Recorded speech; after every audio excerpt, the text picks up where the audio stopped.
Tahlil itu apa sih? Tahlil itu datang juga kepada Sayyidina Musa dalam The Ten Commandments. The Ten Commandments yang pertama adalah jangan ada Allah lain selain aku. Dalam bahasa Arab, la ilaha illallah. Itulah tahlil. Maka orang-orang NU di desa-desa, di musola-musola mengingat The Ten Commandments itu atau perintah baku setiap nabi yang jumlahnya 319.000 nabi itu atau 224 rasul itu, yang baku adalah la ilaha illallah. Orang NU mengartikan bukan tidak ada Tuhan selain Allah.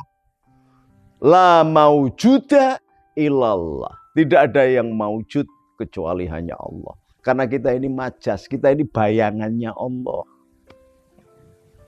Yang ada, yang hak, yang real, maujud hanya Allah. Maka la ilaha illallah dimaknai oleh kalangan kiai-kiai tasawuf dan torekoh la maujuda illallah.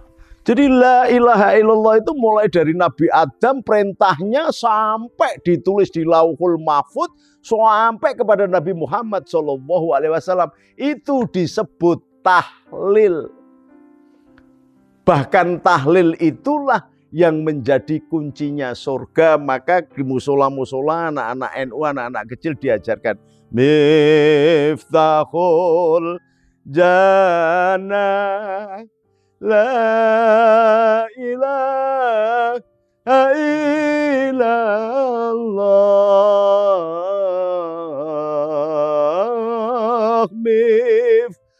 miftahul jannah la ilaha illallah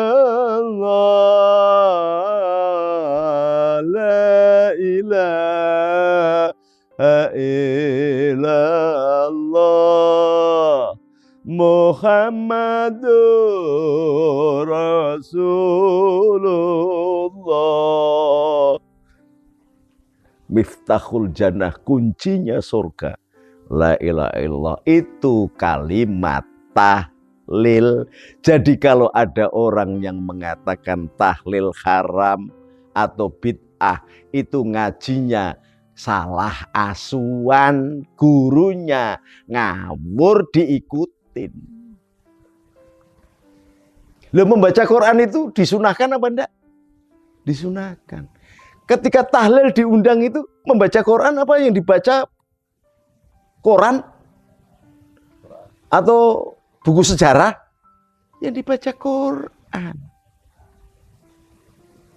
Baca surat Ikhlas, surat Alaq, surat Anas. Itu 3 surat yang namanya surat 100 dinar harganya. Kok nggak boleh itu? Bagaimana maksudnya? Yang dibaca Asmaul Husna, yang dibaca istighfar. Kok nggak boleh bagaimana? Datang di suatu tempat berdoa. Urusan doanya diterima atau tidak urusan Allah. Tetapi kita berbuat, kita meminta, kita mendoa, kita menunjukkan care kepada orang yang sedang menderita, sedang nestapa, sedang berduka dengan ikut mendoakan. Perkara sudah didoakan, diterima atau tidak Allah. Tetapi jangan kebaikan ini kamu hambat dengan alasan yang kamu tidak paham sama sekali. Loh ini. Jadi tahlil itu yang dibaca apa coba? Ini pengalaman ini. Di kalangan saudara kita Muhammadiyah. Pendirinya Muhammadiyah, Kiai Haji Ahmad Dahlan. Itu melakukan tahlil. Tapi pengikutnya sekarang sampai Amin Rais tidak pernah tahlil. Apa yang terjadi? Ketika negara mengangkat Kiai Haji Ahmad Dahlan untuk menjadi penerima penghargaan sebagai pahlawan nasional, dicari kuburannya hilang karena nggak pernah diziarahi oleh pengikutnya. Beda dengan NU. Mulai Wali Songo, mulai Syekh Jamaluddin Al-Kubro, sampai Syekh Samar Khandi atau Syekh Asmoro Kendi, sampai Syekh Mejagung, sampai ke Tan Alo atau Dara Jingga, Tan Aling, Tara Petak, sampai Maulana Ishak, sampai Sunan Ampel, Sunan Bonang, Sunan Derajat, Sunan Kalijogo, Sunan Pandanaran, Sunan Geseng, Sunan Mejagung, Sunan Prapen, Sunan, wah semua ada dan terawat. Karena gandengannya tahlil dengan ziarah kubur. Ziarah kubur dianggap bid'ah. Rasulullah setiap hari Sabtu datang ke Baqi untuk ziarah, lalu berjalan kaki menuju ke Masjid Quba, sholat 2 rakaat.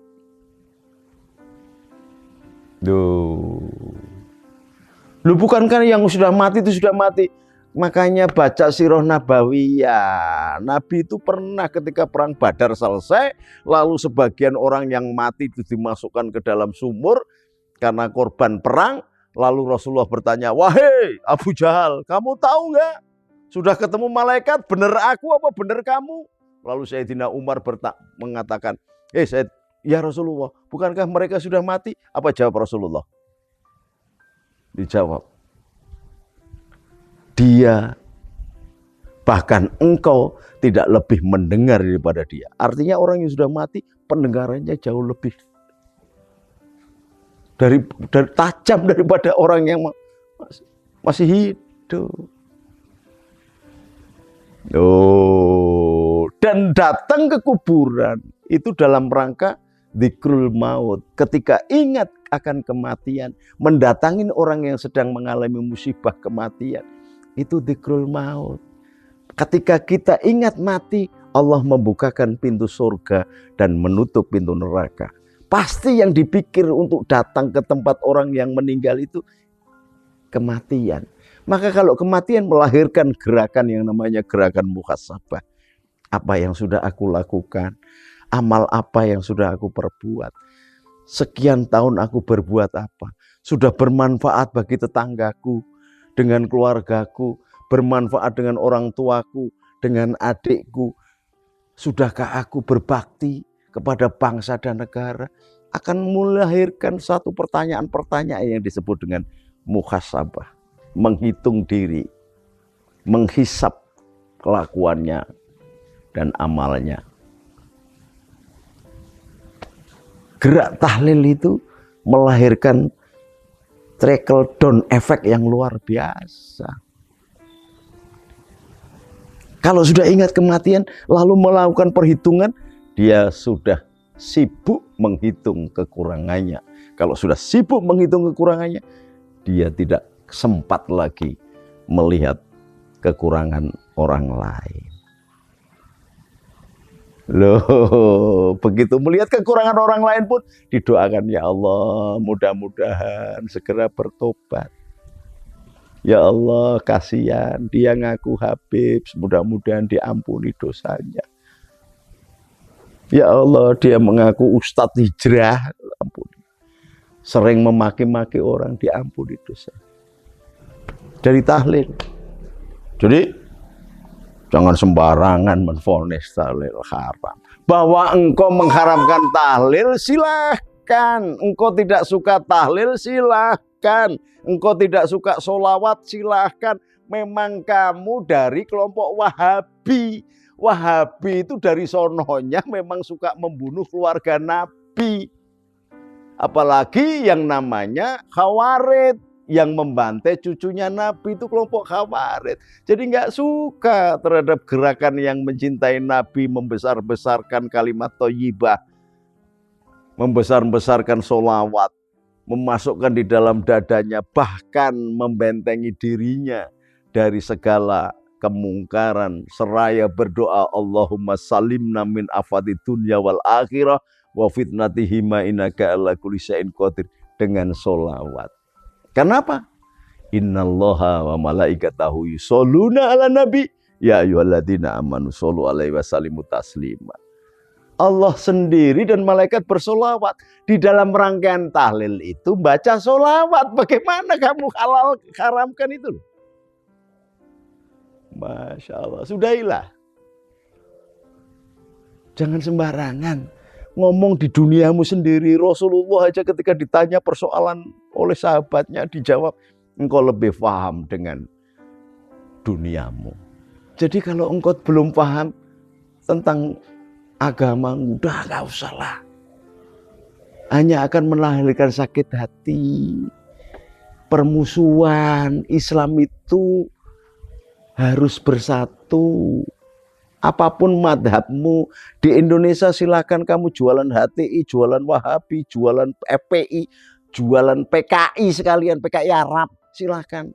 Asal taat dan patuh pada aturan Negara Kesatuan Republik Indonesia yang bernama Pancasila dan Undang-Undang Dasar 45. Kalau engkau melanggar, berhadapan dengan Nuril Arifin yang sudah mewakafkan jiwa raganya bersama pasukan berani mati dan patriot Garuda Nusantara.